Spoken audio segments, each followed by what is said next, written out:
সুপ্রিয় দর্শক ও শ্রোতা, আসসালামু আলাইকুম। আমি আপনাদের মাঝে আছি advocate Nazmul Hasan, Bangladesh supreme court.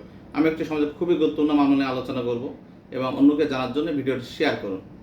যদি আপনার মালিকানা সম্পত্তি খাস খতিয়ানে যায় অথবা সরকারি রেকর্ডভুক্ত হয়, তাহলে আপনি মালিকানা সম্পত্তি কীভাবে ফেরত পাবেন এবং আইনি করণীয় কী।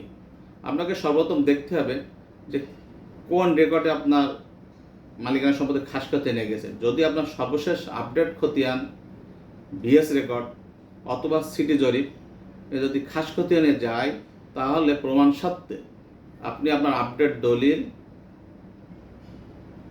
বায়া দলিল এবং সকল পর্চা মিটেশন নিয়ে আপনি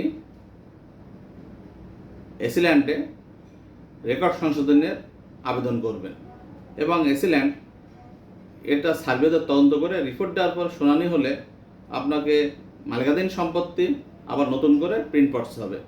সকলকে ধন্যবাদ।